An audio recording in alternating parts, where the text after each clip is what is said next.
Hello दोस्तों, कैसे हैं आप सब। आज की हमारी कहानी है ससुराल की सेवा। माँ जी, वो कल मम्मी को चेकअप के लिए लेकर जाना है। पापा की तबीयत भी ठीक नहीं है, तो क्या मैं कल अपने मायके चली जाऊं। साधना ने अपनी सास ललिता जी से इजाजत मांगते हुए कहा। साधना की मायके जाने की बात सुनते ही ललिता जी का मुंह बन गया। बहू, अब इस उम्र में तो ये सब लगा ही रहता है। ये तो रोज का ही काम है। अब मुझे ही देख लो, इस दाएं पैर में मुआ इतना दर्द हो रहा है कि पूछो मत। सोच रही थी कि बहू से कहूंगी कि थोड़ी मालिश कर दे, लेकिन बहू को तो अपने माता पिता की सेवा से ही फुर्सत नहीं मिलती।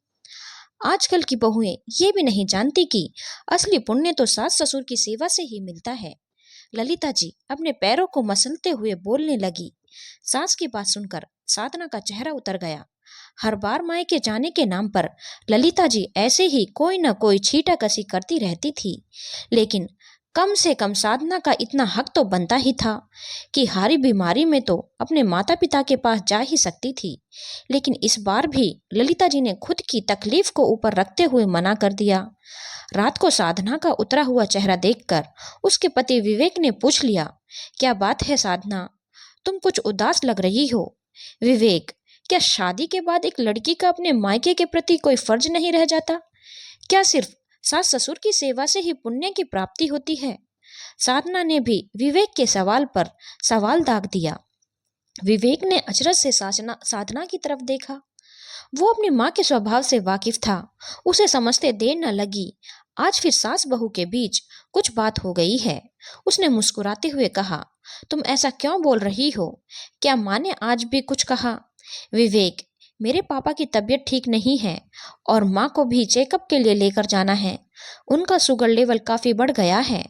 मैंने सोचा कि लेकर मैं चली जाऊं, लेकिन माँ जी सोचती हैं कि ये सब बस बहाना है। अब भैया भी इस शहर से बाहर रहते हैं, ऐसे में मैं नहीं देखूंगी तो कौन देखेगा। मानती हूँ माँ जी की तबीयत भी ठीक नहीं है, लेकिन आप तो है ना माँ जी के पास। अच्छा, तो ये बात है। चलो कोई बात नहीं, एक काम करो, तुम माँ के पास रहो। तुम्हारी मम्मी को चेकअप के लिए मैं ले जाऊंगा। माँ की बात भी रह जाएगी और इसी बहाने सास ससुर की सेवा का थोड़ा पुण्य मुझे भी प्राप्त हो जाएगा। विवेक ने हंसते हुए कहा। तो साधना के चेहरे पर भी सुकून आ गया। सच में यदि विवेक मम्मी को लेकर जाएंगे तो मम्मी पापा को भी बहुत अच्छा लगेगा। उन्हें भी बेटे की कमी महसूस नहीं होगी। दूसरे दिन विवेक रोजाना की तरह ही तैयार होकर निकल गया। साधना ने भी एक बार भी मायके जाने की बात नहीं की। तो साधना को खुश देखकर ललिता जी अपनी जीत पर खुश हो रही थी, लेकिन जब वो साधना को खुश देख रही थी तो उन्हें ये बात भी हजम नहीं हो रही थी कि मायके जाने से मना करने पर भी बहू आखिर खुश कैसे है। और तो और बेटे से भी सिफारिश नहीं लगवाई। सारा दिन इसी ऊह-पोह में बीत गया। शाम को जब विवेक घर वापस आया तो साधना ने आतुर होते हुए पूछ लिया, विवेक, मम्मी की रिपोर्ट कैसी आई है? पापा मम्मी दोनों ठीक तो है ना? हाँ हाँ साधना, सब ठीक है, बस थोड़ा शुगर लेवल बढ़ा हुआ था, तो डॉक्टर ने दवाई और खाने पीने का परहेज बताया है। विवेक बोला। बेटे बहू की बात सुनकर ललिता जी को तो काटो खून नहीं। विवेक, तो इसकी माँ को डॉक्टर के पास लेकर गया था? ललिता जी ने झटाक से पूछा। हाँ माँ, आप ही तो कहती है ना कि सास ससुर की सेवा से बड़ा पुण्य मिलता है, तो फिर मैंने सोचा थोड़ा पुण्य आपका ये बेटा भी कमा ले। साधना यहाँ आपकी सेवा करके पुण्य कमा रही थी और मैं वहां। विवेक ने शरारती अंदाज में कहा। ललिता जी के पास इस बात का कोई जवाब नहीं था। हाँ हाँ, लेकिन भला दामाद से कौन सेवा करवाते हैं? वो तो मैंने बस ऐसे ही कह दिया था। बहू, तू ही चली जाना अगली बार जाना हो तो।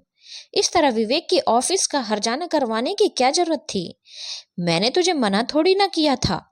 विवेक और साधना एक दूसरे की तरफ देखकर मुस्कुरा रहे थे।